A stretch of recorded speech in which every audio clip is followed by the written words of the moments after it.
What's going on, guys? My name is Witness here, back to another brand new video. We're going to be going over Sage on Split. I've played Sage on Split quite often. It's probably like my second most played character on this map behind Raze when it comes to team play. In ranked, I have been running Sova and Raze a bit on this, but Sage is always going to be a much needed character on this map. Biggest mistake that I've seen is the round starts and someone comes up here and walls. This is stupid. Stop doing this every round. You are literally wasting it for nothing. It can get shredded so quickly.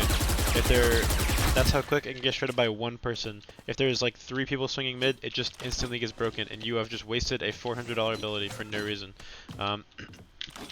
Throw that up on pistol round, it's fine. On pistol round, it's whatever, because it takes a long time to break on pistol round, and if there's no one there, it's pretty good.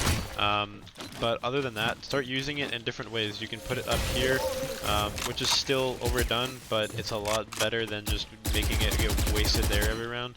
Another thing you can do is you can put it sideways here. When you're putting up sage walls, try to put them up sideways like this. Oops. How do I break this out? Try to put them up sideways. If you have it like perfectly sideways, it makes it so they have to break 2 walls to get out. So if they break this, they have to run in a circle or in a odd line just to get out, right? So ideally they're gonna have to break 2 walls to even like take a fight here. But if you can also do some cheeky walls like this, and then peek over them. But just anything that is not gonna be this straight mid wall at the beginning of the round. This is just the most useless thing ever, so don't do this, okay? Another thing you can do, if they haven't been going A lot, I like to come over to A and put an A wall up. This is also like the mid wall, so if they're coming A a lot, then don't bother putting this up. But if they're not coming here, this can get a lot of info and it can just hold down this entire side of the map for a while, and you can focus on fighting mid and other places. And then the other thing to do as Sage on this map is to just float between mid and A.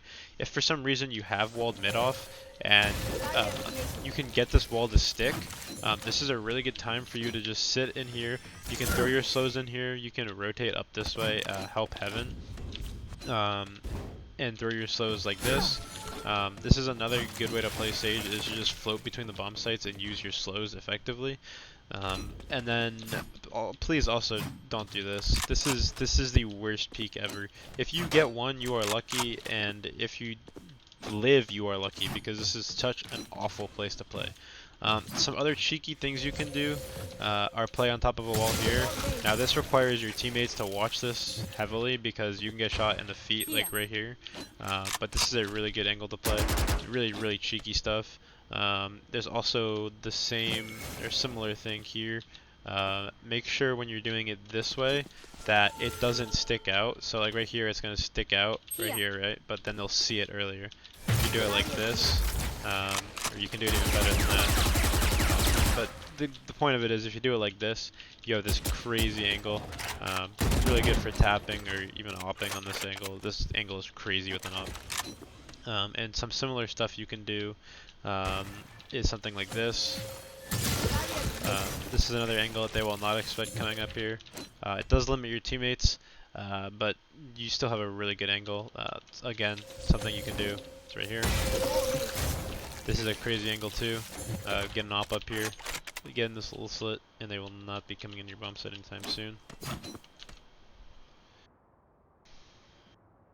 And another great thing you can do on this map is any type of walls towards A. So if you take the bomb site on T side, there are lots of things you can do. A lot of people will just like go here and throw up that wall. Don't do that. Throw something up like this. Stop them from coming in and give yourself a nice little angle to peek on. This is a great angle for here and here, as well as here and like swinging this. This allows you to have a lot more space than you'd have before. Another thing that I've been messing around with is walling this off. It's really weird, and not exactly the best wall. I definitely won't say it's the best wall by any means, but it's definitely interesting. You can definitely play with some stuff here. Make like gaps on either side and play above it. It does completely cut off one way of entering the bomb site, so in that sense it's pretty good. You can also do some cheeky things like this. Just try to, when you're using your Sage Wall, try to use it in a way that you wouldn't see other people doing it, so you have that same um, difference in your gameplay. You don't want to just be the same stagnant person every round. The last thing I'm going to show you guys is a nice little entry that I like to do. So I come here, I slow this, and then as I'm coming here, I messed up the slow, guys. So I come here, I slow this, it's right here, this lineup, in the middle of these two thingies. It'll land heaven. And then after I do that, I run up here with my wall, do a little bit of this, jump up here, and then fight heaven. And that's pretty much the cleanest way to get kills and backstab anyone over here, as well as hold this off. Sometimes if I see nothing here, I'll just pull another slow and slow this, peek this, whatever. If you're a battle sage, if you're a demon sage, you can do stuff like that. It'll work out pretty well for you. And yeah, that's basically all I have for sage in this map. Thank you guys so much for watching. I will hopefully see you guys in my next video on Friday. I have a pretty cool video coming out. And my name is Witness. Peace out.